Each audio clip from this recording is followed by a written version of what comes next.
내가 왜 이런지 몰라. 근데 그것을 몰라. 얘네들이 내 얘기를 안 들으면 나를 무시하는 것 같잖아. 맞아, 내 맞아. 말이 틀리다고 막 그러는 것 같고. 그걸 내가 맞아, 바꿀 맞아. 수도 없어. 하지 말라 그랬는데 계속 하니까 진짜 울분이 올라오잖아. 그러면서 등짝 스매싱을 딱 했거든. 외상 후 울분장애라는 게 있어. 울분장애. 울분이 돼가지고 확 올라오는 거지. 나 저거 겪었던 거. 그럼 너 지금도 진행 중인 거 같은데. 그래서 갱년기가 왜 갱년기인 줄 알아? 그냥 연기하고 싶어. 쫙 니들을 연기하고 싶어가지고. 그만 이해된다.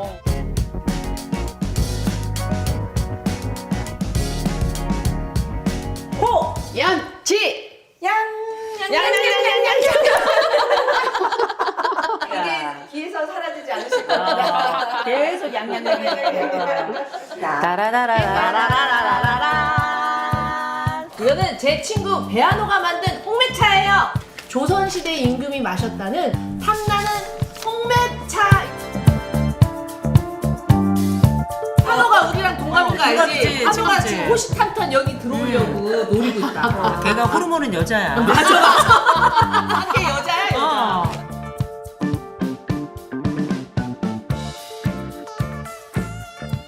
야 우리가 저번에 라이브 했을 때 사람들이 막 갱년기 얘기해달라고 또 사춘기 얘기해달라고 막 그랬거든? 오늘 그 얘기 좀 해보자. 보면 이제 우리 영상에 갱년기 궁금증을 남겨주신 두 분의 댓글도 한번 읽어보도록 하죠. 파우님이다. 감정 기복, 안면 홍조, 불면증, 기억력 저하 모두 힘들지만 이런 증상들 중 다른 사람들에게 피해주는 것은 나 자신이 미워지기도 합니다. 아, 그러겠다. 나 혼자 겪는 일이야 견뎌내면 되지만 감정 기복이나 기억력 저하로 내가 가족이나 지인에게 피해를 주면 그처럼 힘든 일이 없죠. 감정 기복을 잘 조절하고 기억력 저하도 좀 늦출 수 있는 방법이 없을까요? 어때? 죄책감이지. 막 자녀한테 막 화냈다가 내가 몹쓸 짓을 왜 했다. 그랬지? 해가지고 이렇게 죄책감에 후회하고. 시달리고 많이들 나는 그러지. 사실 이제 상담 현장에는 이렇게 화가 많은 분들이 많아. 그리고 화를 내는 분들도 많아. 그리고 화낸 다음에 죄책감을 느끼는 분들도 많아. 나는 그런 분들을 보잖아. 나 뭐라고 얘기하는 줄 알아? 금식하세요 그래. 금식? 작작 먹으라 그래. 화를 금식. 아니, 그냥 먹는 거를 먹는 실제로. 걸 기운 빠지면 화가 안 나니까. 사람은 우리가 지금 365일이 잔칫날이야. 내가 사실 이 몸으로 그런 얘기할 건 아닌데 나는 화가 안 나니까 잘. 우리가 예민한 것도 있지만 사람은 약간 기운을 빼는 것도 되게 중요해. 그래서 일주일에 하루 정도 난 금식하시라고 얘기해. 정 안 되면 일주일에 한 끼라도 금식하라고 얘기하잖아. 그러면 그 금식을 할 동안에 내가 금식한다는 거를 이제 의식을 하잖아. 이 의식을 하면 이 사람이 자기가 삶에 가지고 있는 이런 태도들 중에 에너지를 약간 빼. 이상할 정도로. 그래서 그렇게 조절을 하시도록 하잖아. 그러면 훨씬 좋아져. 그리고 두 번째. 신기하다. 난 나가서 뛰라고 불러. 얘기해. 무조건 그건 화가 나는 나거나. 동의가 되는데. 나가서 뛰잖아? 이것도 또 에너지를 빼는 그치, 일이야. 그치. 그래서 내가 분노가 너무 많다 그러면 일단 내가 성질이 더럽다는 걸 알아야 돼.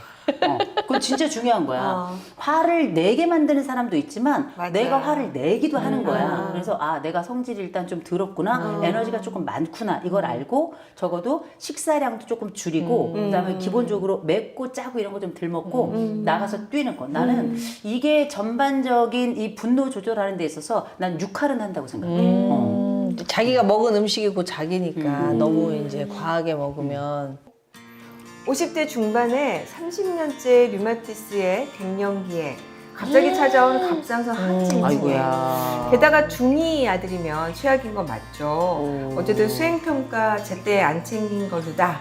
등짝 스매싱 먼저 나갔어요. 유유유. 다행히 퍼붓고 나면 다시 잠잠해지지만 그게 걷잡을 수 없을 정도로 악담부터 나가는 게 문제예요. 나름 영상 보고 글도 읽으면서 노력하면 좀 더 앵그리 포인트 시간이 짧아지는 걸 제가 느낍니다.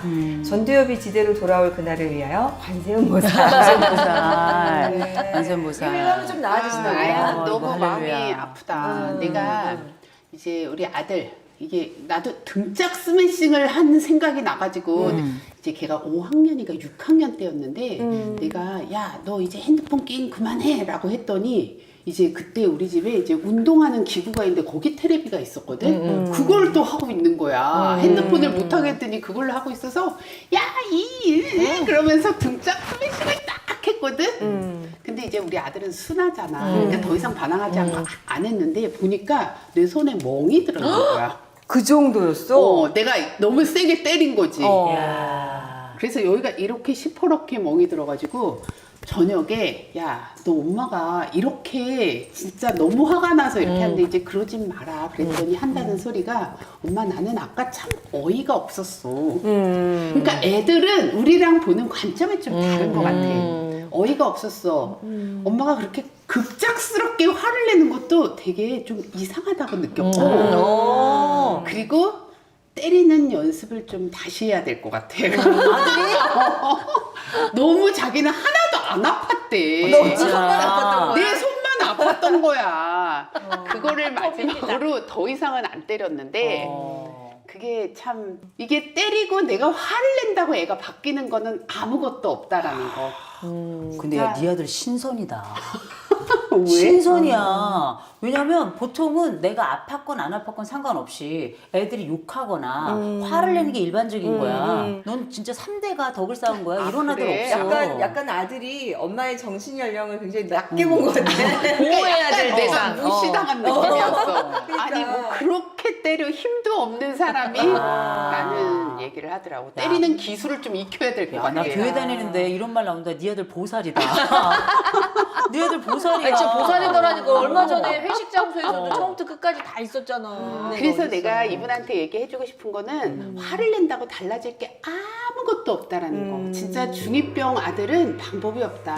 옆에서 그냥 보살처럼 기도하면서 기다리는 수밖에 없다라고. 그리고 그 시기는 지나간다. 그 얘기를 꼭 드리고 근데 싶어요. 이거는 저 아들의 문제가 아닌 것 같아. 그치, 내가 볼 그치. 때는 나는 행복하다님이 갱년기가 확실한 것 같고 그러니까 나도 모르게 내가 화가 치밀어 오른다는 걸 알고 있어야 돼. 또 작은 일에도 내가 먼저 주먹이 발살된다는 거 아니면 손바닥이 발사된다는 걸 알고 있어야 되고 얘기했던 것처럼 애들이 때린다 그래서 꿈쩍도 하지 않아. 그리고 우리가 워낙에 잘 먹여가지고 신호도 안 가.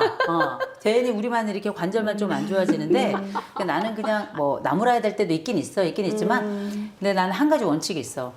때리지 않는다는 있어. 그래서 어떡하냐? 내가 나가 속이 터져서. 내가 나가서 내가 마라톤을 그때 시작한 거 아니야. 그래서 10년 했다며. 마라톤 10년 했어. 10년 동안 계속 가 돌아. 그런데 그 아이들에게 화낸다 그래서 결국 좋아지는 게 없기 때문에 관계만 나빠지거든. 근데 얘기는 하고 나가지. 이건 이렇게 해야 된다 얘기는 하지만 아우 나도 진짜 이게 마음을 추스리기 쉽지 않아. 쉽지 않지만 내가 분명한 건 알고 있지. 내가 때리는 순간 우리 애들은 정말 작살난다. 내가 옛날에 태권도 선수였잖아. 정말 작살난다니까. 아유, 기운을 좀 차려서 내가 세게 너처럼 때렸어야 하면 안 돼. 되는데. 내가 원포인트 레슨 해줄까? 근데 나는 사춘기를 좀 내가 겪어봐서 그때 나도 몰라. 내가 왜 이러는지를 사실은 나도 모르거든. 내가 왜 이러는지 몰라. 근데 그것을 몰라. 다 부모가 보는 것도 또 되게 화가 나고 창피하다.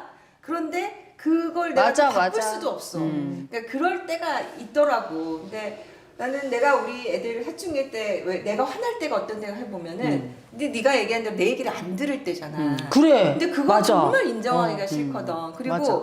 얘네들이 내 얘기를 안 들으면 나를 무시하는 것 같잖아. 맞아, 내 맞아. 말이 틀리다고 막 그러는 것 같고. 그래서 결국에는 이걸 내려놓으려면은 결국에는 이걸 서로 인정하는 연습이 되게 좀 필요하지 않나 싶어. 아니, 나는 이제 상담 현장에서 갱년기 여성들 진짜 상담 많이 하는데 내가 하는 위로가 이 사람들이 그래 내가 화 안 내고 싶은데 나도 모르게 화가 난다는 거잖아. 나도 모르게 화가 난다는 건 사실은 내가 내는 게 아니라 내 뇌가 낸다고 내가 말씀을 드리거든. 그러니까 이게 우리가 오랫동안 생리를 하고 출산을 하고 열심히 막 이렇게 직장 생활하고 살림하고 살다 보면 내 몸속에 저장되어 있던 혈액이 고갈이 돼 버리거든. 혈액이 고갈이 돼 버리면 세포 입장에서는 굉장히 그 위급 상황이야. 그래서 세포들이 흥분을 해. 교감신경 흥분. 생리 전이었나 봐. 그때. 그렇지. 교감신경 흥분이 되면 뇌가 짜증을 유발해. 그래서 나는 현장에서 혈액과 체액을 채워주는 제품들 막 들이잖아. 그럼 짜증이 많이 준대. 그러니까 이게 내 어떤 습관, 어떤 반응, 내 성격일 수도 있지만 사실 몸의 입장에서 보면은 몸에서 보내는 어떤 신호이기도 하거든. 그렇게 얘기를 좀 해드리면 조금 위로가 좀 되시는가 보더라고. 근데 내가 하지 말라 그랬는데 계속 하니까 진짜 울분이 올라오잖아. 너무 말 많이 해서 목마르니까 이거 한 잔씩에 이거 한우 알지? 한우가 만들었대. 이게 홍삼하고 오미자하고 맹문동을 배합했대. 얘가 한우가 좀 뭘 아는 애지. 맹문동이 뭐야? 맹문동이 뭐냐면 우리 몸을 촉촉하게 하는 거야. 아 그래? 그 여자들한테 좋겠네? 어때? 맛이 있네. 근데 이 이렇게 정도면 굉장히 맛있겠네. 오미자랑 맹문동을 배합하면은 열을 많이 잡아. 너무 달지 않아서 좋다. 난 너무 달면 좀 나도 단 거 싫어. 홍삼 맛도 나고 오미자 맛도 나고 맛있다. 맹문동 맛도 그러니까 나고. 맛이 좋아. 야, 근데 나는 니네는 하나 먹고 나는 두 개 먹고.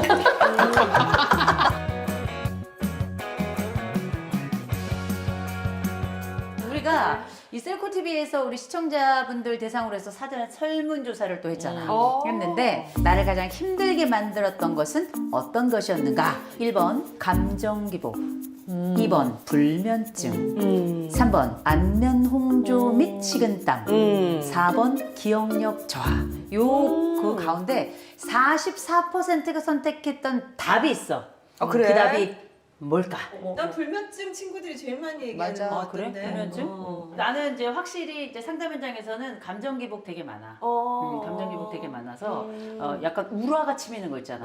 그래서 요새는 내가 진단을 하는 것 중에 하나가 뭐냐면 외상 후 울분장애라는 게 있어. 울분장애. 네, 결국은 우리가 생애를 살아가면서 진짜 인생을 후려치는 듯한 그 순간들 있잖아. 그 이제 막 억눌리고 막 우리가 미친 듯이 화가 나고 우리가 옛날에는 한이라고도 부르고 때로는 뭐 약간 뭐 화병이라도 불렀던 이런 특별한 어떤 지점에 선명한 사건이 있었는데 이게 해결이 안 된 상태에서 쭉 가다 보면 이게 울분이 돼가지고 확 올라오는 거지. 나 저거 겪었던 거. 그럼 너 지금도 진행 중인 거 같아. 너 지금도 진행 중인 거 같아. 네.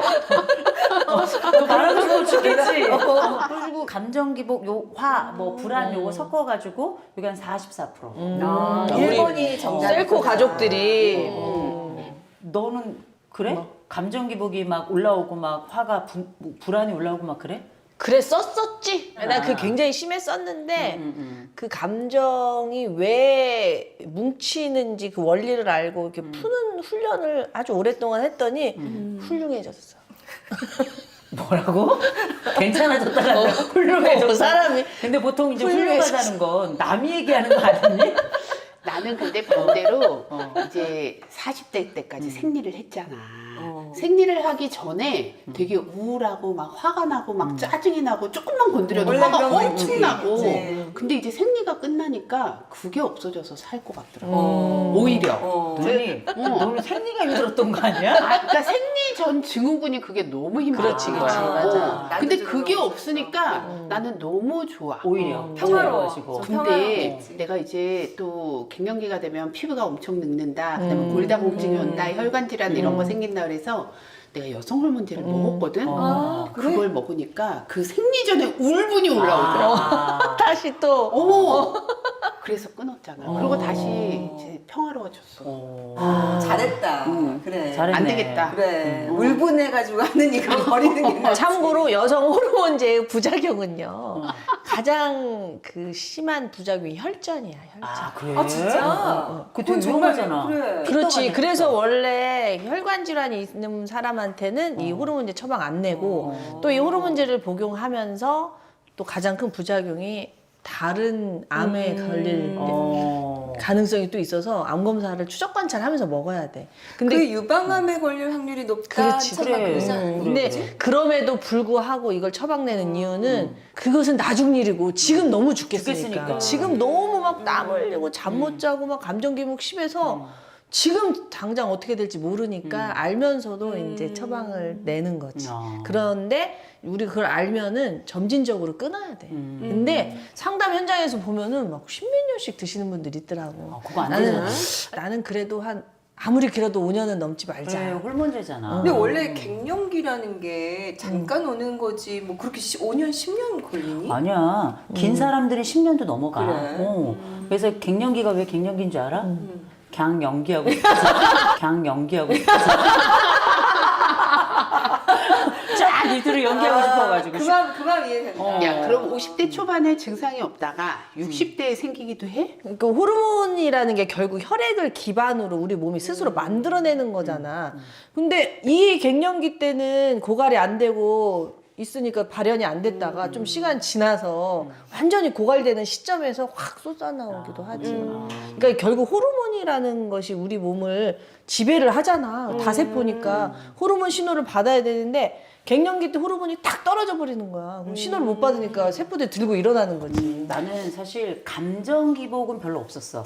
그래. 나는 사춘기도 별로 크게 겪지 않았거든. 갱년기도 나는 심하진 않았어. 약간 이렇게 좀 땀이 좀 났다가 좀 약간 뜨거웠다 더웠다 이런 건 있었지만 그게 나는 견딜만 했었거든. 근데 나는 불면증이 굉장히 심했어. 불면증이 맞아. 심해서 잠을 또 뭐 못 자. 거의 못 잤지. 거의 못 자서 하루에 어떨 때는 뭐 날밤을 새는 일이 뭐 비일비재했었고 근데 나는 심장 수술을 하면서 사실상 불면이 없어졌어. 왜냐면 자야 된다라고 딱 생각을 한 다음부터 자기 시작했거든. 나는 건강에서 제일 중요한 게 잠이라고 생각하거든. 맞아. 먹는 중요하지. 것보다 잠이 한 10배 더 중요한 것 같아. 아무리 잘 먹고 잘 챙겨 먹어도 못 자면 건강이 다 무너지기 때문에 나는 잠을 못 자는 만약에 갱년기 우리 구독자분들이 계신다면 상담을 받아서 호르몬제를 드시는 것도 괜찮을 것 같은 게 호르몬제를 먹으면 불면증 및 우라 치미는 거 이런 모든 게 다 사라진다고 하더라고. 그래서 사람마다 달라, 그거를 한번 도움을 받아서 잠을 잘 자는 거 굉장히 중요한 것 같고. 아니 그러니까 여성 호르몬제를 복용을 하고 효과를 보는 사람도 있지만 또 의외로 더 힘들어지는 사람도 많아. 그러니까 내가 가지고 있는 호르몬 플러스 밖에서 들어오는 호르몬이 중첩이 돼가지고 오히려 이렇게 튀는 경우도 너무 있어. 힘들었어 진짜. 또 질문이 나왔어. 나의 갱년기 때 가장 듣기 싫었던 말. 1번. 오늘 피곤해? 가로 열고. 오늘 왜 이렇게 예민해? 그 얘기지. 2번. 당신 혹시 갱년기야? 3번. 예, 너도 이제 늙었나 보다. 다 듣기 싫어. 3번이에요, 3번이에요. 저거 우리 세 가지. 우리 시어머니가 맨날 하는 얘기야. 진짜. 아니 나 우리 시어머니랑 되게 친해. 나 우리 시어머니가 나 매일 통화하거든. 근데 자주 뵙지는 못해. 내가 바쁘니까. 근데 어쩌다 딱 만나잖아. 우리 시어머니가 아유 우리 호선이도 늙었네 그러는 거야. 그럼 내가 아유 그렇죠 그럼 되는데 내가 우리 시어머니한테 어머니 더 늙으셨네. 어머니 더 늙으셨네. 아이고 우리 시어머니 더 늙으셨네. 그럼 같이 막 깔깔깔깔 웃어. 늙었다는 소리가 제일 듣기 어. 싫긴 하지. 나도 모르게 얘기하는 나도 거지. 결혼식장에 오랜만에 갔는데 우리 그 친척분이 아유 지향이도 많이 늙었다 이러는 거야. 그 소리를 꼭 해야겠어? 몇십 년 만에 만나서. 우리 남편도 너무 바쁘니까 오래간만에 만나. 그럼 우리 남편이 요새는 나를 이렇게 쳐다봐. 아유 우리 호선이 많이 늙었네 그러는 거야. 내가 이렇게 쳐다보고 조용히 해. 그 얘기 실제라니까. 맞아. 그런 얘기를 왜 해? 그러니까 다 아는 그러니까 소리인데 느낌으로 만약에 되게 오랜만에 만나서 늙었더라도 그 얘기는 나는 안 하는 게 맞는 것 같아. 해놓고 10회 끌어주던가. 야 근데 나 다른 거보다 요게 보니까 나이가 드니까 여기가 약간 볼록 튀어나와. 여기 옆에가. 어?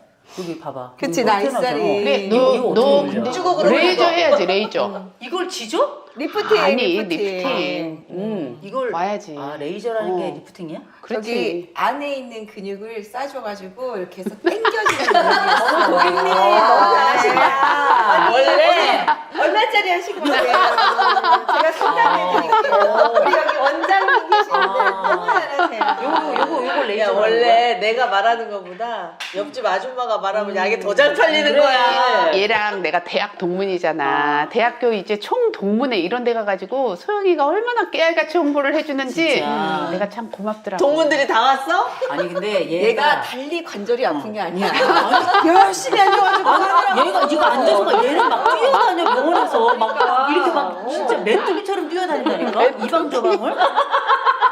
근데 진짜 갱년기 되고 나서 한 5년 정도 지나고 나서 55세가 되면 피부도 많이 노화되는 그래, 거야. 그래서 맞아. 옛날에 괜히 환갑잔치를 한 게 아닌 것 같아. 그때 55세가 넘으면 딱 할머니로 가는 것 같아.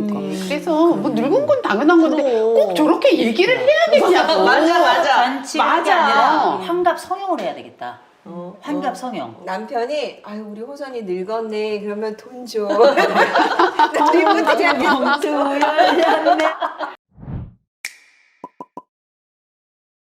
남자도 갱년기를 겪나요?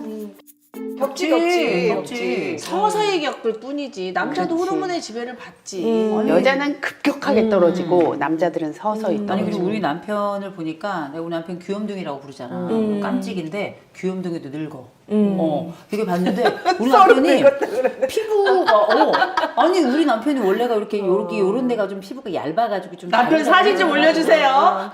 귀엽다. 근데 이렇게 보는데 이 사람이 자꾸 아파. 제일 먼저는 이제 맞아. 천식이 생겼어. 천식이 생겨가지고 이 사람 강의하는 사람인데 이렇게 강의를 조금만 하면 너무 힘들어하는 거야. 천식도 호르몬 질환이야. 아 그래? 호르몬이 부족해져서 생기는 질환. 거기다가 우리는 매일 뭐 하냐면 매일 같이 앉아가지고 목욕해. 아 그래? 우리 매일 같이 목욕해. 언제 만나지도 못한다면서 목욕은 언제? 몰래 해. 그래서 둘이 앉아가지고 목욕하는 게 우리는 이제 그날에 얘기도 하고 좋다. 유일하게 함께 만나서 얘기하는 시간이기도 해. 서로 바쁘니까. 근데 내가 내 남편을 봤더니 어머 그 귀염둥이의 몸도 변하더라고. 전체적으로 이게 약간 좀 달라지는구나. 그게 내가 보니까 한 2년 전부터 시작됐어. 나는 내 남편하고 딱 2년 차이가 나. 그래가지고 내가 겪은 모든 것을 우리 남편이 2년 뒤에 겪어. 불면 요즘 우리 남편이 잠을 못 자가지고 어. 새벽에 4시에 잠들면 5시에 일어나. 그러니까 이게 4시에 잠들어서 1시간밖에 못 주무신다는 거에 거야. 하니까 이제 힘들어하더라고. 그래가지고 보니까 약간 뭐랄까 어른들이 그러잖아. 그러니까 나중에 나이가 들면 서로 안쓰러워서 산다고. 맞아. 그게 무슨 말인지 알겠어. 그러니까 나는 그냥 내 남편이 좋잖아. 난 내 남편 진짜 사랑하고 존경하거든. 근데 지금은 너무 좀 강조하니까 의심스럽다. 너는 있지. 너는 치료를 받아야 돼. 야, 너는 어. 갱년기 증상이 그렇게 온 것 같아. 너는 있지. 내가 아무리 생각해도 내가 아는 사람 중에 가장 이상한데 너는 가장 못되기도 한다. 아니 너무 강조하잖아. 아니, 그러니까. 정확하게. 나는 정말 내 남편이 좋거든. 근데 요즘 좀 안쓰러워. 안쓰러워서 내가 요새는 보잖아? 이렇게 안아줘. 안아주고 이렇게 엉덩이 톡톡 쳐주고 그리고 이제 예쁘다 말해주고. 그 약간 좀 조금 짠한 마음이 좀 생기는 거 같아. 그러니까 갱년기 겪으면서 여자가 테스토스테론이 많아져. 남자는 에스트로겐이 많아지고 그러다 보니까 눈물도 많아지고 전립선도 좀 비대되고 뭐 탈모도 오고 내가 자꾸 남자가 돼가는 것 같아. 야, 호르몬만 보고 우린 남자야. 남자야, 남자. 나는 우리 남편이 얼마 전부터 내가 드라마를 보잖아. 그럼 꼭 옆에 와서 앉아. 그래서 같이 본다. 그래서 갑자기 우리 강아지가 됐어, 강아지? 아니 아줌마가 돼가는 것 같아. 난 그거 너무 이해가 돼. 어. 아니 옛날에 내가 이렇게 약간 드라마를 보잖아. 우리 남편이 뭘 그런 걸 보고 있어. 그래, 옛날에는 막 이렇게 싸우는 영화, 어. 전쟁 영화 이런 거 봤거든. 액션 영화 이런 거 아니면 스포츠, 코미디 막 이런 거 스포츠. 봤어. 어제는 집에 갔더니 혼자 폭삭 속았수다를 그래. 부르더라고. 울면서. 울면서. 나도 깜짝 놀랐어. 아니 내 생각에는 나 몰래 울다가 눈물 얼른 닦은 것 같아. 그게 남 얘기인 줄 알았어. 근데 그게 가능하더라고. 맞아. 노화지 노화 남자. 그래. 근데 나는 그래서 더 좋아. 왜냐면 서로 같이 드라마를 볼 수 있고 얘기할 수 있다는 게 너무 좋은 거고. 왜냐면 이제 마음의 장르가 같아지는 거야. 엊그제 어. 잠을 자는데 확 신음소리가 나는 거야. 뭐라고? 아파 이제 아파라는데. 나가봤더니 이 근육이 빠지니까 막 이걸 하고 있더라고. 그래. 근데 그게 나는 사실은 우리 남편은 막 자기 이제 열심히 운동한다고 막 너 하는데 보여주려고. 사실은 좀 약간 안쓰럽더라고. 안쓰러워. 이제 저렇게 해야 우리가 이제 사는구나. 막 싶어. 뭔지 알아. 우리 남편도 그렇게 팔굽혀펴기래. 그전에는 이제 20대부터 했으니까 막 그때는 촉촉 쳐서 그치. 봐봐. 내가 몇 개까지 하는지만 막 이랬거든. 지금 지금은 신음소리가 어떻게 더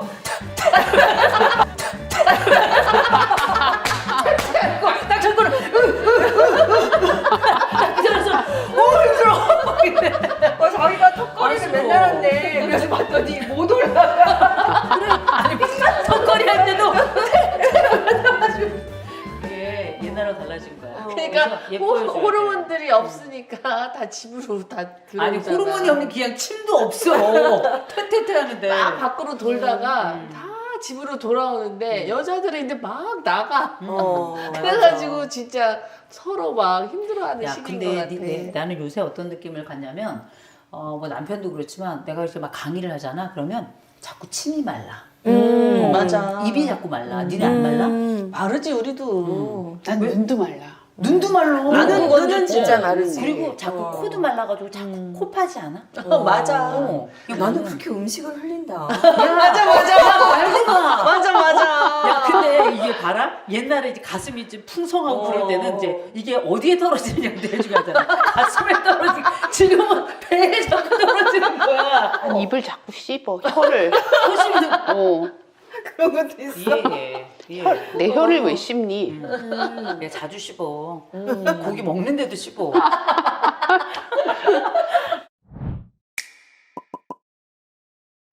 호연지향 멤버들이 각각 전해주는 갱년기 잘 보내는 방법. 갱년기? 아니 근데 지금 다들 진행 중이잖아.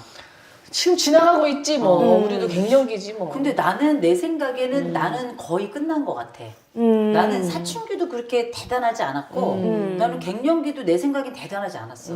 그래서 그냥 만약에 내가 잘 지냈다라고 한다면 그냥 난 바쁘게 지낸 거. 정신없이 지낸 게 그리고 넌 체력이 좋아. 아 볼 맞아. 때.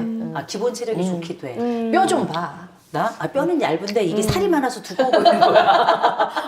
내가 준비한 것도 있어. 이게 그치, 갱년기가 역시 되고 준비 나왔다. 폐경이 되면 폐경 파티를 하라 그래. 야 요새 왕경이라 그래. 아 그래 미안. 왕경. 왕경 파티. 그거 되게 좋은 저기 연극 있었어. 아 그래.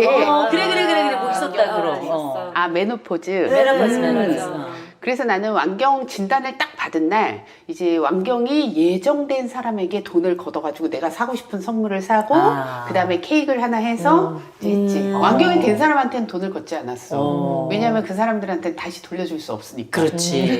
나는 합리적이네. 그리고 이제 갱년기 완경이 되니까 좋은 거 생리를 안 해서 아주 편해. 완전 해방이야. 난 완전 좋아. 좋은 점이 많다는 거를 얘기를 야, 하고 싶어. 잠깐만. 갱년기가 아직 우울한 게 아니야. 하는 것들 손들어봐.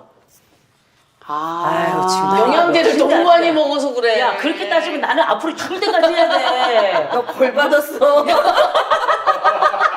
너 잘못한 게 많아. 너무 짜증나. 어쨌든 이제 완경이 되니 좋은 점이 많다. 그리고 내가 이제 갱년기 잘 보내는 방법에 대해서 얘기를 하나 딱 해주고 싶은 게 한마디로 요약해서 집에 아무리 집이 좁고 뭐 그래도 나만의 공간을 만들 것. 내가 맨날 식탁에서 공부하고 식탁에서 모든 일을 했는데 그러지 마세요. 내가 조그만 방에 TV를 이렇게 두고 좀 지저분한 방이었는데 그 TV를 싹 버려버렸어. 그리고 작은 책상을 하나 샀어. 그게 내 작년에 제일 잘한 일이야. 나만의 공부 공간. 좋아하니까. 그래서 나는 책상 거기서 책도 읽고 유튜브 보고 TV 없어도 살아가는데 아무 불편함이 없더라고. 나는 영양제 잘 챙겨 먹는 그러면 생리 오래 한다. 오래 하지.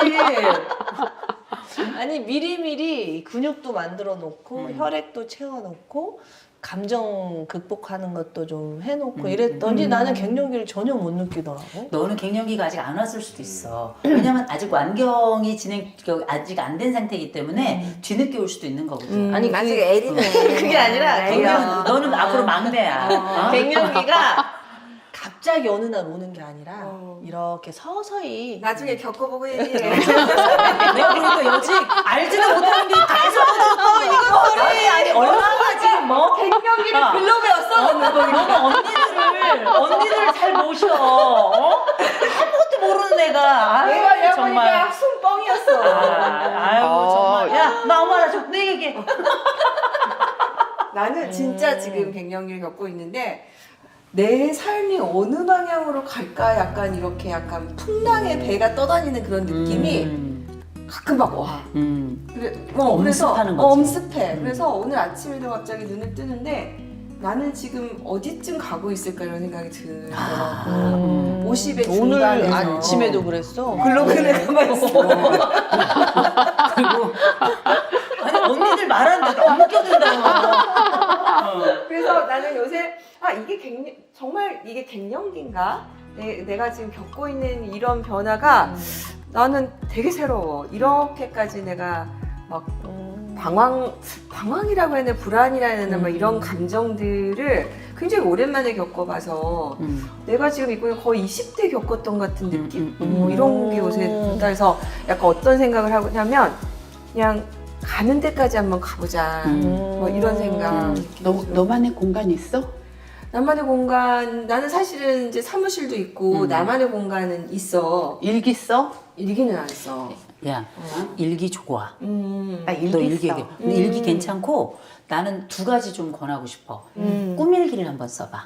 꿈일기? 꿈일기. 우리가 밤에 누구든지 다 꿈을 꿔. 무엇이 근데 꿈을 우리가 다들 잊어버리고 꿈 안 꾼다고 생각하잖아. 머리맡에다가 일기장을 하나 꺼내놔. 그리고 나서 펜을 옆에 반드시 놔야 돼. 그리고 나서 아침에 눈을 딱 뜨자마자 내가 꿈이 기억날 때가 있어. 그러면 그림을 하나 그려놓든지 아니면 단어를 하나 적어놓든지 뭔가 이름을 하나 적어놓든지. 왜냐면 화장실만 갔다 와도 잊어버리거든. 맞아.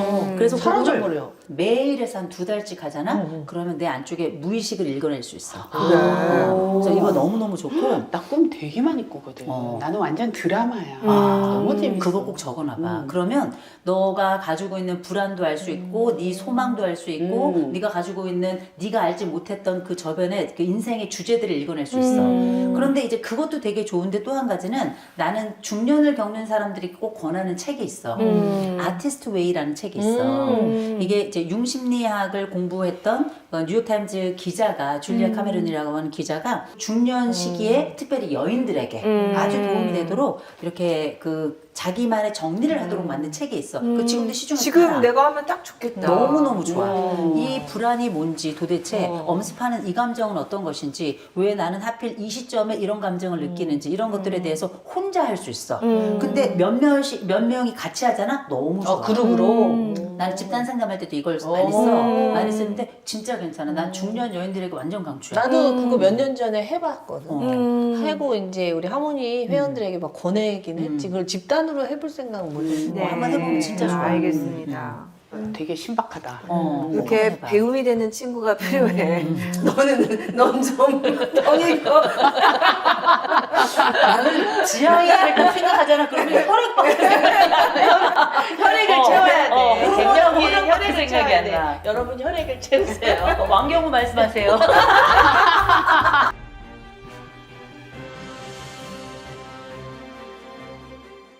안녕하세요. 피부과 전문의 고지식함의 한민병입니다. 요즘 셀코 TV를 봤더니 이게 여성분들이 서너 분씩 나와가지고 이렇게 얘기하는 걸 많이 봤어요.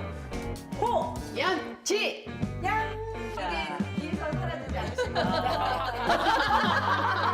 근데 딱 그거 아이디어 얻은 게 뭐냐면 우리 또 셀코 TV에 남성분들이 쟁쟁한 분들이 많아서 우리는 좀 큰 빅토크를 좀 하는 걸 한번 준비를 해봤습니다.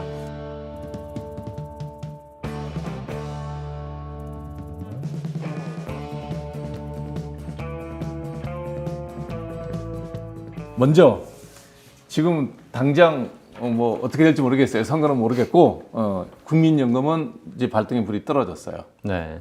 개혁을 해야 되죠. 개혁 갖고 될까요? 갈아엎어야 되지 않을까요? 지금 이제 개혁을 해야 된다고 해서 이번에 개혁안이 통과가 됐는데 통과된 걸 보니 별로고. 이게 무슨 뭐 그냥 부분 조정안 네. 에 불과한 것 같고 정말 큰 틀에서 통 큰 개혁은 이루어지지 않았다. 네. 그래서 사실 기금 고갈이 2055년에 되기로 했는데 2064년까지 9년 꼴랑 9년 연장된 거고요. 잠깐만 2000 몇 년이요? 55년? 55년에서 64년으로. 저는 걱정할 일이 없네. 죽고 없겠다. 네, 이게 큰일 났어요. 우리 애들은 이제 연금도 뭐 못 받을 줄도 모르고 네. 받는다 하더라도 내는 부담은 훨씬 더 커질 거고. 그래서 근본적인 개혁이 이루어져야 되는데 이번에 장치 중에서 뭐 보험료를 올린다, 뭐 소득 대치를 조정한다 이거 말고 자동 조정 장치가 들어갔었어야 되는 건데 그게 지금 빠져 있기 때문에 근본적인 연금 기금 고갈을 막는 장치가 좀 없는 것 같다. 저는 이거 국민연금이라는 게 이게 1980 몇 년도인가 시작했죠. 88년도에 시작했죠. 그렇죠. 처음에 제도가 시행됐을 때 88년도에 내는 거는 3%, 네. 받는 건 70%. 그러니까요. 3만 원씩 40년 내면 70만 원씩 죽을 때까지 받는 대박인 금융 상품이 오픈된 거죠. 그래서 이제 그게 초반에는 이제 제도를 시행했기 때문에 좀 잘 이렇게 좀 후하게 주는 게 맞긴 그러니까 맞았는데. 속된 말로 손님 받으려고 그렇죠. 이렇게 네. 이거 하는 거죠? 오픈 이제 네, 한 네. 거죠. 네. 근데 이제 그래서 시간이 지나면서 경제 상황이 바뀌면서 좀 제도가 많이 조정이 됐었어야 되는 건데 선진국들은 그런 걸 조정할 수 있는 장치들을 뒀거든요. 근데 우리나라는 그게 없었기 때문에 지금 20년째 그대로 20년, 30년 전의 제도를 그대로 한 번 크게 개혁했던 게 노무현 정부 때 유시민 보건복지부 장관 때 그걸 네. 한번 크게 개혁해서 그때 한번 개혁했었죠. 그거 빼고 나면 계획이란 건 하나도 없었죠. 네, 뭐 바뀐 게 없었으니까요. 네. 네. 차라리 제도를 만들 때부터 상황에 따라 좀 바뀌는 걸로 유연하게 개혁을 했었더라면 더 큰 문제가 없었겠지만 이게 변수로 개혁을 해야 되는데 상수로 개혁을 한 거예요. 숫자를 박아둔 거지 그냥. 아, 그게 우리 말하는 모수개혁하고 구조개혁의 그 얘기인가요? 그러니까 모수개혁 자체를 변수로 변화도로 했었어야 되는 건데 네. 모수를 상수로 박아뒀고 네. 구조는 아예 시도도 못했고. 아예 구조는 하지도 않고 그럼 네. 변수만 깨작그린 거예요, 그러면? 네, 그래서 지금 이제 사실 안 변하고 있으니까 문제가 되는 거고요. 이번에 그걸 또 약간의 조정을 했지만 실제로 그거에 개혁을 기본적으로 기금부과를 막을 수 있는 변수 장치들이 없기 때문에 네. 그냥 상수로 박아줬으니까 또 사회는 계속 급변할 텐데 네. 이 숫자가 고정돼 있기 때문에 더 큰 문제가 또 생기겠죠. 네.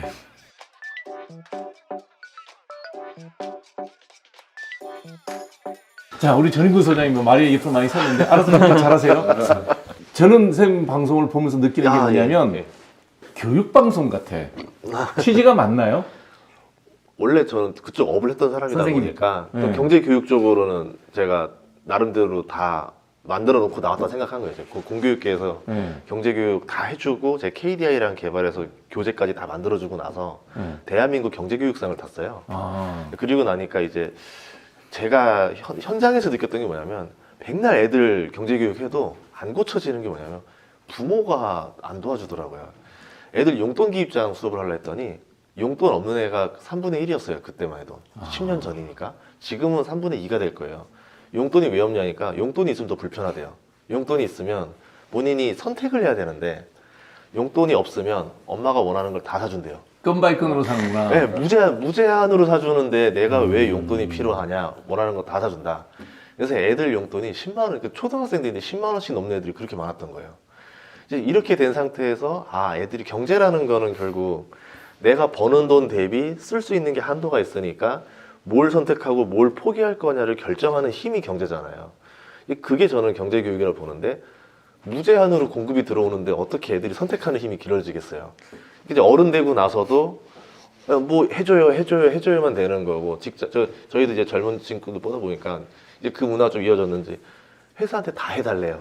이제 그러니까 이게 취직하면 회사에다 다 해달라 그러고 유권자가 되면 국가에다 다 해달라 그러고. 제가 아빠가 된 거예요. 그러니까 왜냐하면 지금 서울 남자친구 데이트를 하러 매일 왔다 갔다 해야 되는데 교통비 좀 달라 저한테 월급으로 더 달라. 그래서 이게 뭔 소리야? 이제 얘네들은 급여를 줬는데. 당연히 급여에서 생각해 보니까 생활비 좀 부족하다. 더 주세요. 이제 그래서 월급을 왜 더 올려야 됐다니까 생활비가 부족해요. 이런 애들이 한둘이 아니었어요. 이제 이게 아이가 문제가 있다. 근데 저희도 저 잘할 때만 해도 용돈이라는 개념이 있었고 항상 부족하다 생각했기 때문에 뭘 택하면 뭘 포기해야 된다는 걸 기본값으로 생각하고 살아왔잖아요. 근데 지금은 그게 안 되고 부모님들은 자녀 경제 교육을 아예 신경 안 쓰고 그냥 나 잘 살자만 생각하잖아요. 벌자만 생각하는 거예요. 왜냐면 내가 고생을 많이 했으니까 내 자식은. 생산 소비 밸런스가 이미 부모 세대가 무너져 버린 거예요. 그러니까 얼마큼 벌고 얼마를 써야겠다가 아니라 계속 생산 벌자 쪽으로 되고 이제 더 위험하든 뭐든 벌 수 있다 그러면 수익으로 쫙 쫓아가고 소비는 줄일 생각을 안 하죠. 소비는 같이 늘려나가면서 더 벌면 되지 계속 이렇게 치고 올라가다 보니까 이제 더 번 사람들한테 환상을 가지고 더 돈을 많이 쓰는 사람들한테 환상을 가지는 일이 돼버린 거죠. 지금은 절약하는 사람 인플루언서들이 인기가 없어요. 제가 연금 강의 말고 투자 강의를 가끔 이제 하거나 저도 왜냐면 그런 강의들 많이 처음에 해왔으니까 지금은 연금에 집중하고 있지만 처음에 투자 강의를 하면서 우리 전윤구 대표님 얘기하신 것과 약간 다른 방향으로 얘기할 때 뭐라 그랬냐면 제가 이렇게 얘기했어요. 부익부 빈익빈. 우리 사회는 부익부 빈익빈이다. 한번 들어보시고 생각해 보세요. 네. 부익부 빈익빈이라는 단어 자체가 부자는 더 부자가 되고 빈자는 더 빈자가 된다. 맞아요. 네. 그 뜻이잖아. 그 뜻이잖아요. 자, 그러면 앞으로 우리가 부자가 될 수 있을까? 말씀하신 대로 더 벌어서 더 부자가 될 수 있을까 고민해 봤거든요. 될 수 없더라고. 왜냐면 부익부 빈익빈이라는 단어 자체가 어떤 뜻이냐면 지금 부자가 앞으로 부자가 되고 지금 빈자가 앞으로 빈자가 돼요. 그러면 앞으로 부자가 되려면 지금 부자여야 돼요.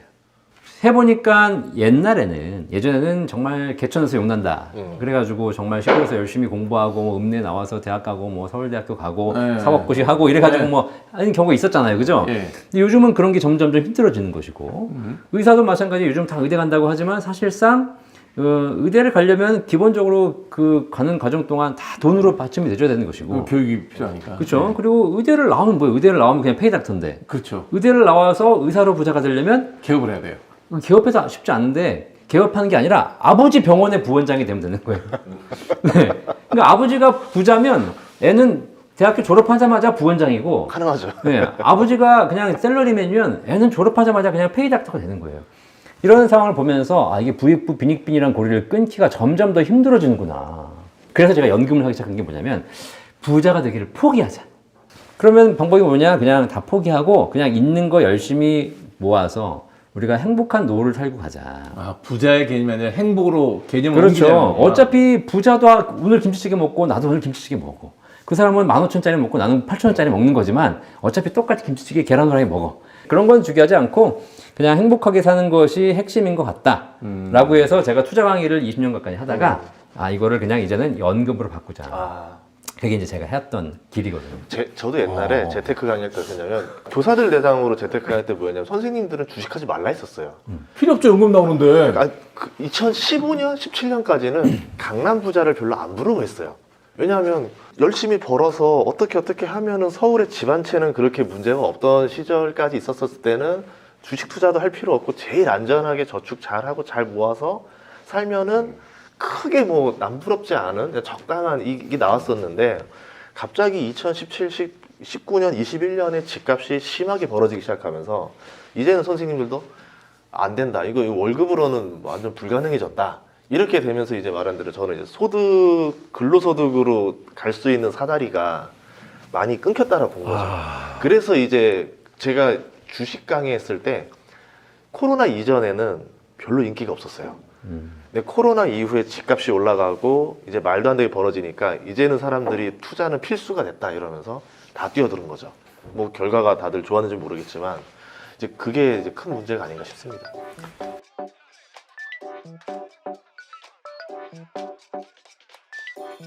그다음에 변호사 굉장히 많아졌어요. 네네. 네. 지금 1년에 한 3,000명 나오나요? 2,000명 나오나? 지금 이제 2,000명이죠. 거의 2,000명 2,000명. 가까이 1,700명.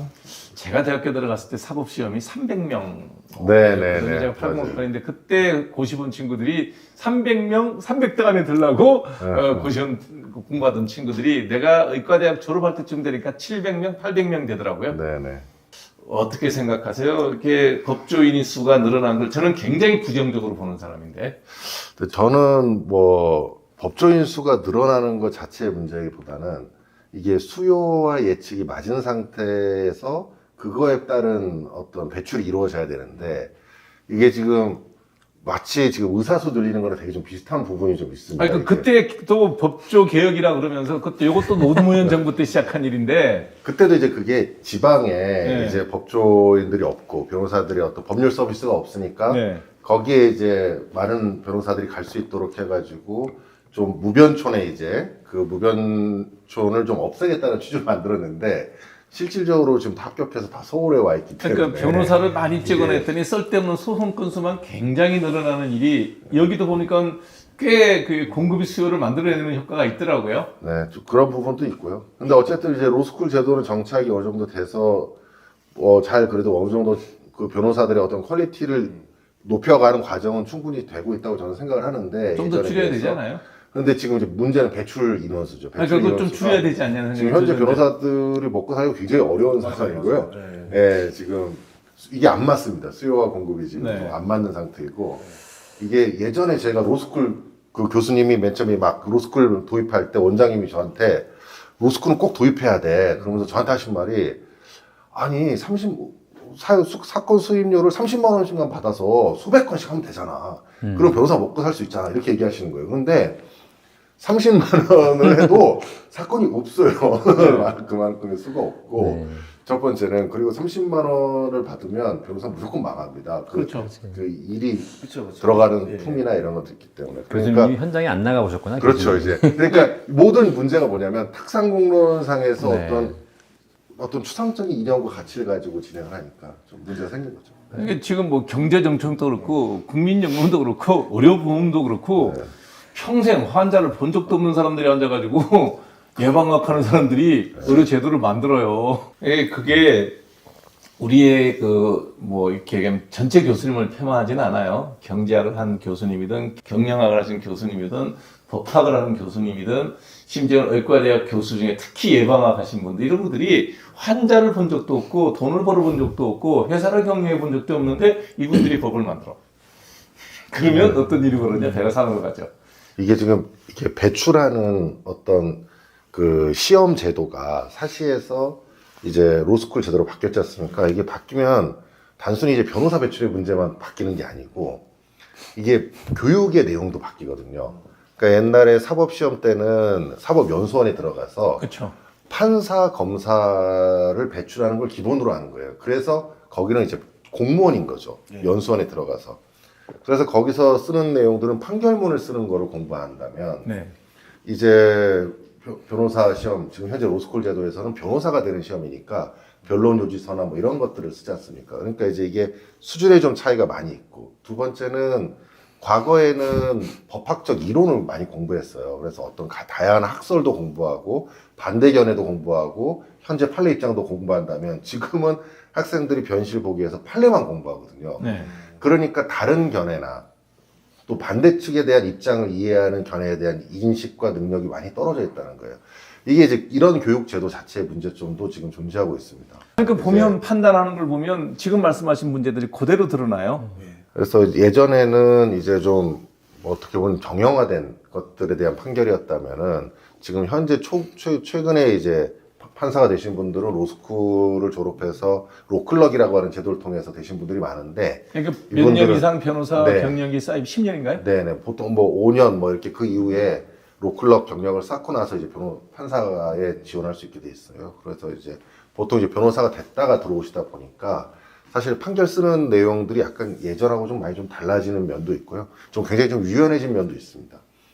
그래서 조금 정형성을 벗어난 부분들이 드러나기 시작하는 것들이 있고요. 네. 어떻게 보세요? 그게 긍정적으로 보이세요? 부정적으로 보이세요? 이게 긍정적인 면도 있고 좀 부정적인 면도 있는 거죠. 사실 이제 법이라고 하는 거는 사람들에게 공평하게 그리고 똑같이 적용돼야 되거든요. 그런데 이제 어느 재판부에서는 이렇게 판단하고 어느 재판부에서는 이렇게 판단하고 이런 부분들이 생기면은 일반 국민들 입장에서는 불공평하게 받아들일 수 있거든요.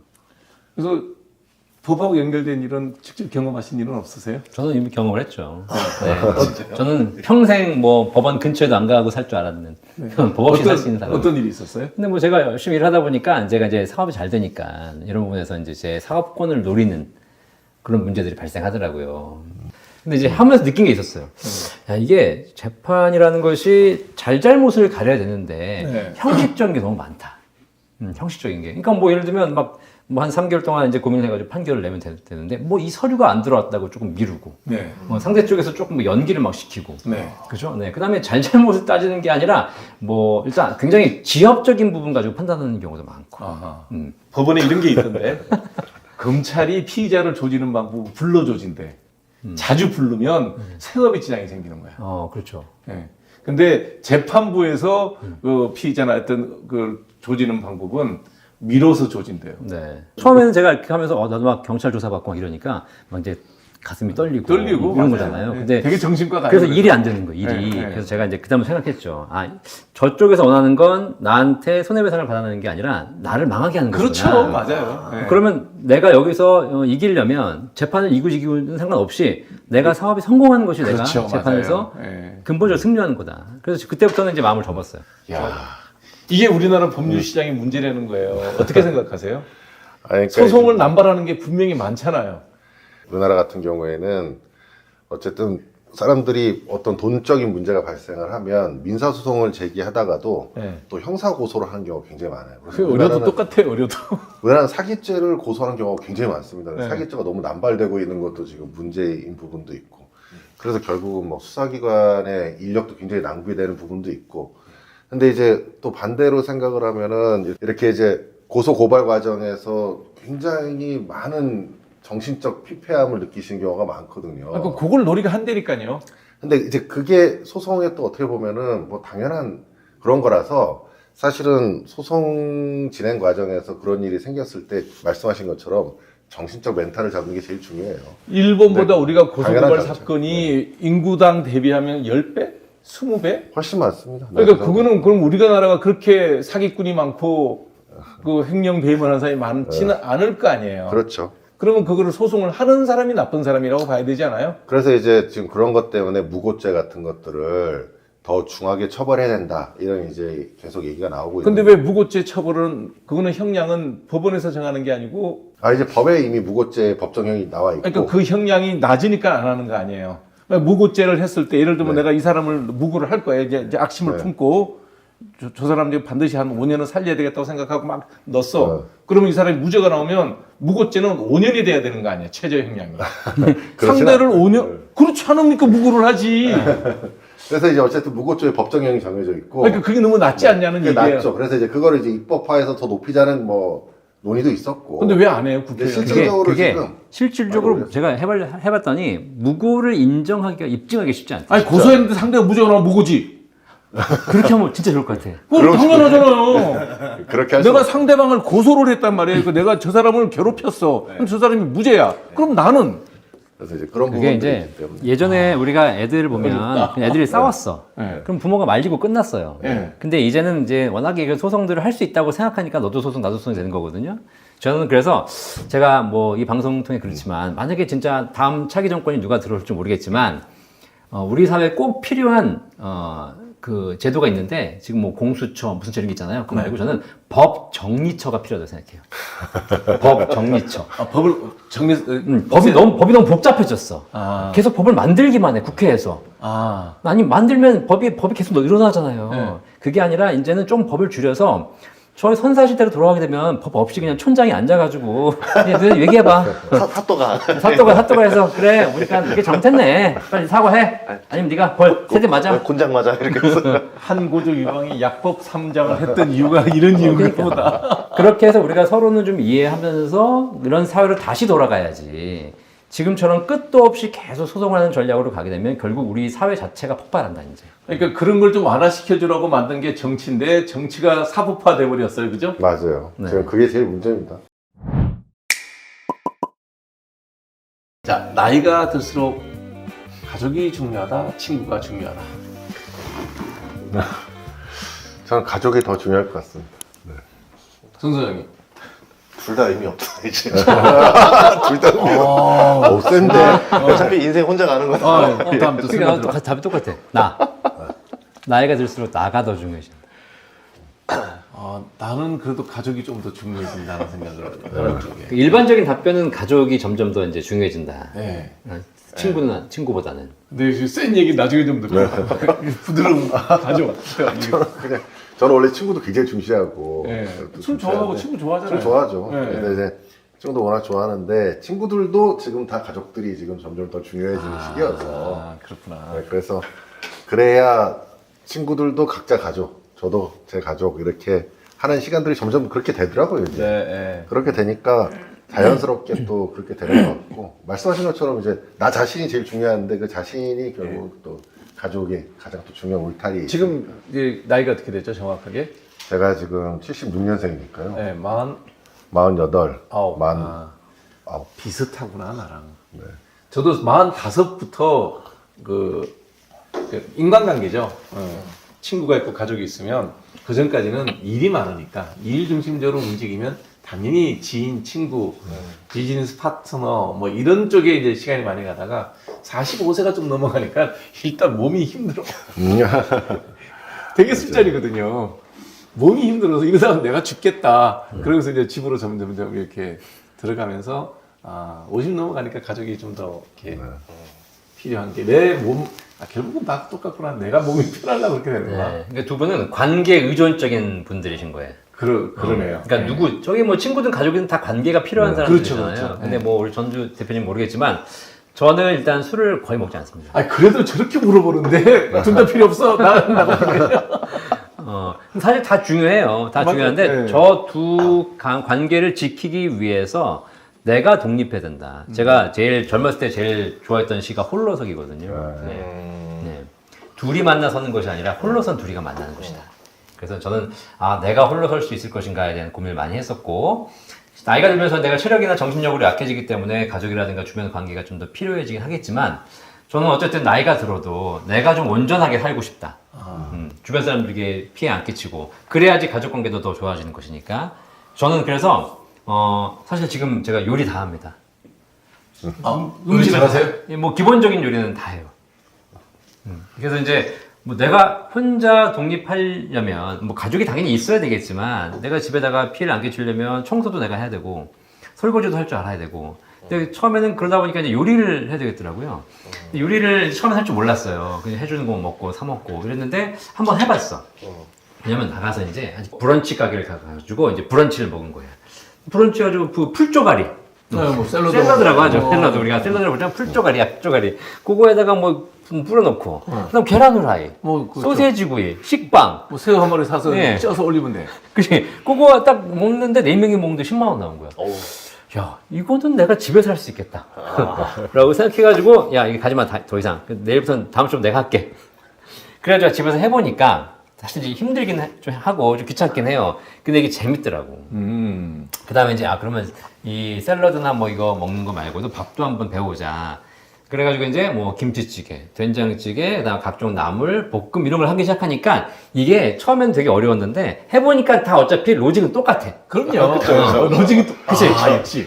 그러면서 이제 내가 좀 할 수 있겠다. 지금은 제가 거의 다 해먹고요. 저희 가족들도 제가 다 요리를 해주는 편이고, 그러면서 오히려 이제 내가 스스로 독립할 준비들을 하는 것이다. 이것이 뭐 이혼하고 이런 것이 아니라 노후에도 내가 남에게 피해 안 끼치고 사는 것.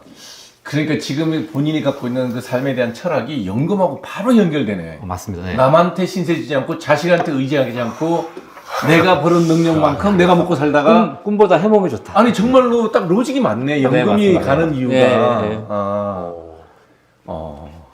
그다음에 전소장님. 저도 예전에 모임이 한 달에 17개가 있었어요.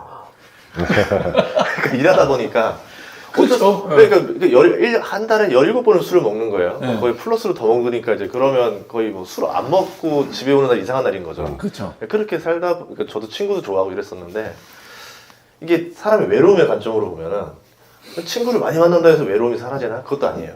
근데 뭐 저희도 젊은 친구 있지만 결혼하면 외로워서 결혼한다는 친구 되게 많은데 꼭 그 말해요. 결혼하면 안 외로워질 것 같다 생각하냐? 더욱 외로워질 수 더 있는. 외로워진다. 그게 또 이제 자녀 괜찮다. 아니 자녀도 나중에 크고 나면 결국 자녀를 봐도 외로워진다. 그래서 그럼 그 외로움이 무엇인가 이제 생각을 해봤을 때 부자가 되면 그러면 좀 안 외로워지고 더 좋아질까? 그것도 아니더라고요. 그거 저기 위대한 개츠비보다 알잖아. 예, 그러니까 그 외로움은 죽을 때까지 내가 이제 종류가 바뀌어 나가는 그러니까 나와의 싸움이 되는 게 외로움인 거고, 그럼 거기서 어떻게 살아야 행복할 것인가로 연결되는데, 그거는 내가 바뀌고 내 마인드가 바뀌고 이제 생각이 바뀌지 않으면은 이건 외로움 끝도 없고 계속 뭐 돈을 더 벌면 행복해지겠지라는 것도 안 된다. 이제 그렇게 생각해서 저는 이제 좀 더 모임도 잘 없어요. 모임도 거의 없고 와이프가 여행 가는 거 되게 좋아하는데 그냥 우리 집을 여행처럼 쓰자 해서 펜션 같은 집에 그냥 살고 있어요. 그래요? 제가 집에 마당에서 고기 굽고 수영장 갈 필요 뭐 있냐면서 그 라텍스 수영장 같은 거 있잖아요. 설치해 제가 물 받아서 물놀이 하고. 아니 근데 본인은 미래를 위해서 투자하면 부동산이라는 분이 예. 크게 지금 내가 사는 지역이 세종이죠. 예, 예. 별로 부동산 안 오르지 않아요? 워렌 버핏이 그 월가에 안 살고 오마하라는 미국 중부에 진짜 그냥 동떨어진 데 또 네. 살고 있잖아요. 네. 저도 궁금해서 제가 뭐 그 워렌 버핏 집 앞을 가봤어요. 아 가봤어요? 네. 기를 좀 받으려고? 네, 그 주주총회 날 그것도 사실 네. 가봤는데 알겠더라고요. 그때 이제 결심했어요. 나 서울에 절대 안 살겠다. 이게 서울에 살니까 피로함이 느껴져요. 아, 피곤해요 여기는 정말. 그러니까 뭐, 너무 좋다. 나도 살고 싶다. 이 애덤 스미스가 몸이 자꾸 끌어올라와요. 이제 잘 살아야 되겠다. 이제 그게 되는데 지방에 있으니까 좀 절제가 돼요. 스스로가. 네, 스스로가 좀 욕심도 좀 절제가 되고 좀 멀리서 서울을 바라볼 수 있는. 그러니까 뭐 서울의 부동산 얘기하더라도 제가 서울 강남 살면서 서울 부동산 얘기하면 좀 그렇잖아요. 멀리서 보면서 그냥 이 얘기하는 게 더 낫지 않겠나. 아, 본인은 그러니까 이제 투자는 결국은 주식으로 하시고 그 주식 투자의 어떤 인스피레이션은 그 좀 이렇게 오마하 네. 같은 그 우리나라 네. 같은 세종이나 그런 데서 주식하는 사람들은 시골을 많이 삽니다. 의외로. 예. 그래야 될 것 같긴 머리가 더 해요. 편해야 돼요. 스트레스 안 받아야 네. 되거든요. 근데 지방이 훨씬 스트레스 덜 받는 경우가 많은 것 같아요. 그거는 맞죠. 저 배고픈데 빵 먹을게요. 제가 빵 준비해. 저희 지방에 사왔는데. 네, 그러네. 그 지방 얘기하다가. 야, 지방 역시. 와, 기가 막혀. 역시 예. 먹는 거를 챙겨야 돼. 제가 우선 어, 예.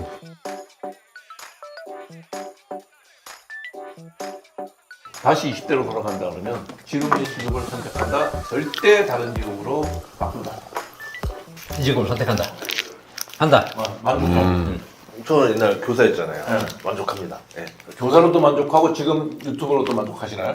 네, 다 만족하는데 원래 저 유튜브 정해진 기간이 있어요. 몇 년까지만 하고 그만둘라 하는데 그리고 난 다시 교사로 돌아가려고 다시 하고 있어요. 아, 선생님이 좋구나. 이거는 뭐 하실 거예요? 저는 무조건 안 합니다. 다른 직업을. 다른 직업은 뭐 할 건데 그러면? 제가 원래 벤처 기업 같은 걸 세우고 싶어서 원래 그런 게 꿈인데 그래서 막 특허도 한 몇 개 가지고 있어요. 네, 그래서 근데 이제 그런 일을 해보고 싶은데 이제 변호사라는 일은 기본적으로 남이 아픈 일들, 힘든 일들이 대부분 비슷해요 저랑 성격이. 그러니까 이게 너무 감정 공유가 되는 거예요. 그게 문제더라고요. 이게 사건이 감정 공유가 안 돼서 일을 진행하면 또 열심히 하는 하기 싫고. 또 하기 싫고 그러다 보면 이제 일을 열심히 하다 보면 이제 감정 공유가 돼서 하나가 되니까 이 사람이 유죄를 받으면 이 사람이 구속이 되면 나도 구속되는 것 같은 느낌을 받으면서 막 억울하고 도대체 이게 왜 이렇게 됐느냐 막 이렇게 되면서 하게 되고 그래서 변호사가 참 좋은 직업이기도 한데 이제 많이 했고 그래서 이제 다음번에 다른 직업을 가질 수 있는 기회가 된다면 반드시 벤처기업 저는 이제 제가 하고 있는 지금 직업이라는 게 되게 다양해요. 그렇죠. 지금은 사실 방송을 찍고 있는 거고, 그 다음에 이제 유튜브를 찍을 때는 방송인이지만, 그 원고를 쓸 때는 사실 이게 작가거든요. 제가 그쵸. 쓰기도 하고, 그리고 좀 몇 년 전까지 편집도 했어요, 제가. 편집도 제가 올려야 되는 거니까. 그리고 상담도 해야 되고, 거기다가 연금도 판매도 해야 돼, 영업도 해야 그 되고. 오프라인 매장 그 사무실도 있고. 되게 많은 걸 하고 있는 건데, 다만 이제 제가 그런 것 같아요. 우리가 이 직업을 하냐 안 하냐, 우리 변호사도 마찬가지. 변호사 자격을 가지고 변호사를 하신 분도 계시지만, 변호사 가지고 AI 변호사 뭐 프로그램 만드시는 분도 계실 거고. 그럼요. 그렇잖아요. 의사도 마찬가지 뭐 그냥, 의사, 현장에서 진료하시는 분도 계시지만. 비즈니스 하는 사람도 그렇죠. 많아요. 많잖아요. 그죠? 그러니까 저는 그렇게 생각해요. 이 직업을 갖는다는 개념은, 내가 이 분야에서 일을 하지만 이 분야의 수많은 업무 중에서 내가 잘하는 걸 찾아내면 된다. 저는 그래서 똑같이 연금, 뭐 투자, 보험 이런 것들을 상담하고 판매하는 일을 했지만 이 중에서 남들 앞에서 좀 강의하고 방송을 통해서 큰 규모의 좀 이걸 알리는 이런 것들을 제가 20년 만에 찾은 겁니다. 그래서 했더니 반응도 좋고, 그래서 그걸 지금 유튜브를 5년 정도 해가지고 벌써 지금 50세, 60세를 돼가 있는 건데, 그러니까 그 영역을 빼고 나머지 영역은 또 더 잘하는 후배들한테, 그럼요. 자들한테, 네. 협력자들한테 사실 넘기고. 제가 지금은 상담은 거의 하잖아요. 저희 센터에 상담 더 잘하시는 분들이 계시기 때문에 특히 제가 상담은 아까 말씀드렸듯이 감정이 이입돼야 상담이 잘해요.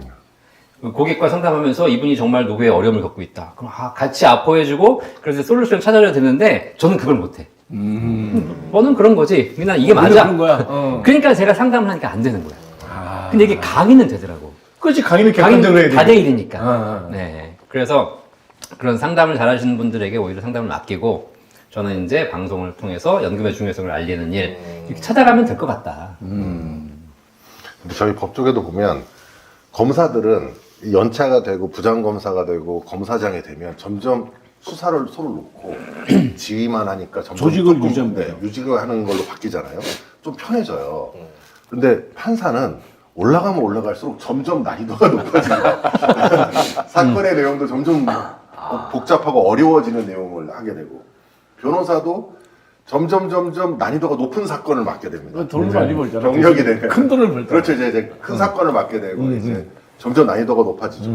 근데 어쨌든 점점 시간이 지나면은 조금 일을 좀 편하게 돼야 되는데 점점 일이 편해지지 않는 좀 특성을 가지고 있는 게 있어가지고 그런 부분들이 좀 차이가 있어요, 저희는. 그러니까 의대 로스쿨에서 이런 걸 가르쳐 줘야 돼요. 그러니까요. 네.